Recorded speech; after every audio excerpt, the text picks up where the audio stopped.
Hello and welcome to The Voice. My name is Joseph Salama. I'm an editor here, and I'm here today with Juan Soto, candidate for Director of Communications with Imagine UW. I almost forgot that.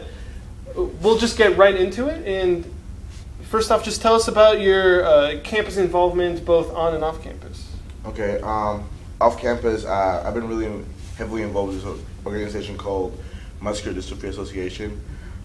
It all started back in high school, and it was just to be a volunteer at a summer camp. And ever since then, I just fell in love with the organization and their message. And I just been trying to recruit people for the camp itself to go every year. And so far, I think I've brought over 10 new people to the camp. And what you do is you spend a whole week with a kid who has muscular dystrophy, so they cannot really tend for themselves. So you spend the whole week with them, like you take them to bed, bathe them, feed them, and it's just really something that changed my life. And I wanted to spread that message by recruiting other people. And because of that, I was able to get an internship with Muscular Dystrophy Association in the PR department, and I was able to recruit more people that way and help fundraise more money for the cause. I don't know if you heard of on September 1st, the firemen go out and collect change in their boots and stuff. So making sure that everyone knows about that event and just promoting those kind of messages has really helped me, just learn more about how to speak to people, how to reach people. More on campus and my fraternity, we, besides just having fun and being brothers, being like living in the same house, being a family, we cater to philanthropic events.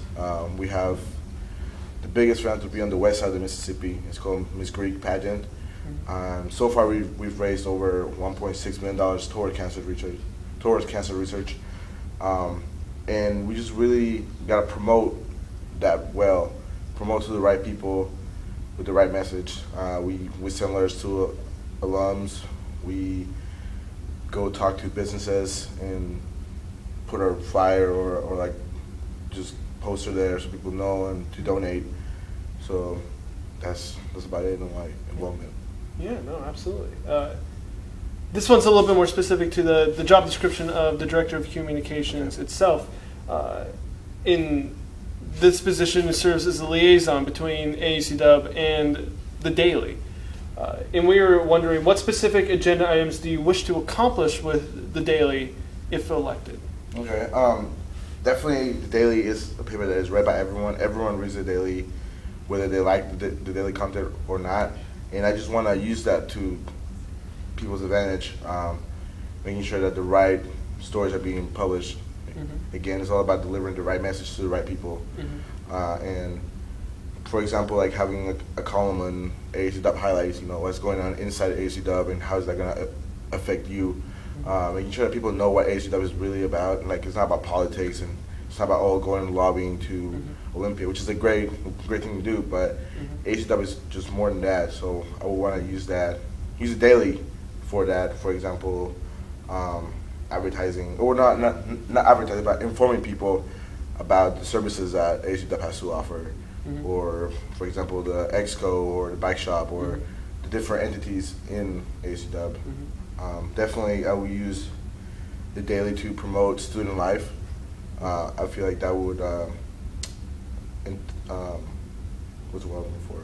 That would draw people to the Daily to read, to see maybe if their organization made it there, and maybe next week, and definitely instead of reporting on past events, making sure that we promote events before they happen. So the smaller events could get some kind of marketing out of that, and that way we could cater to the underrepresented voices of campus through the Daily. Yeah, no, absolutely. So another question just specifically about you. What makes you a unique candidate, and why should students vote for you? Okay. Something very unique about me is my personality. I'm a people's person. I love going out to meeting people, shaking hands.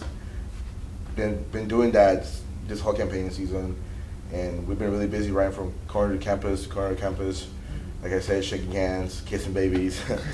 Well, no babies yet, but And just seeing the faces of my community just makes me really happy, and I will bring that's what makes me unique.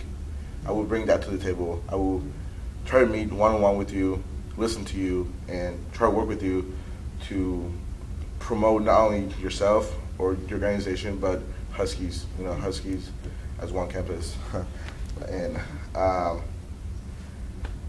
just really going out there and getting AC Dub out there, that every student knows what AC Dub is all about.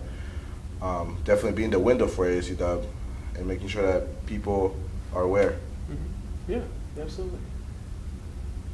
So this one is this is a new idea and project that the BOD this year is taking on and continuing in the years following. But the Director of Communications will be charged with creating the annual report for AAC Dub.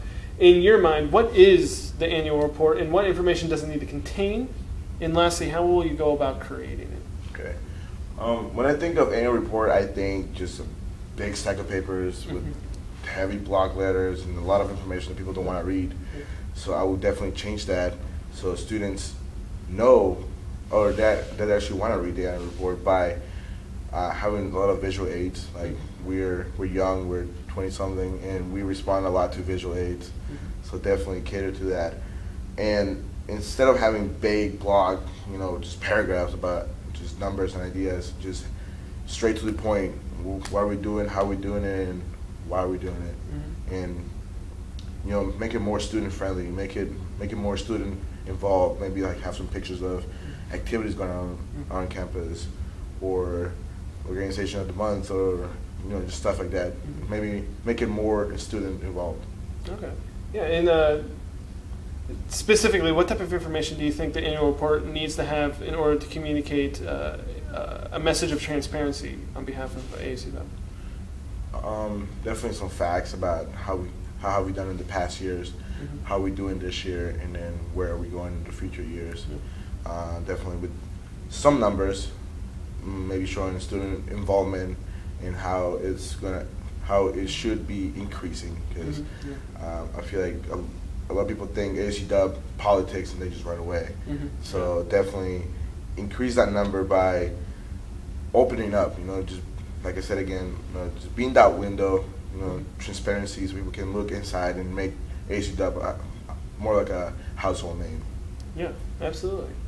And we'll ask this last question here. Okay. How will you make the voices of underrepresented students heard on campus? Something that we need to work on is find a way to channel all the information through just one main outlet. I feel like right now there's a lot of information going on around, and people are just confused. Like they don't know where to look for, or where to look in for information. So creating some sort of centralized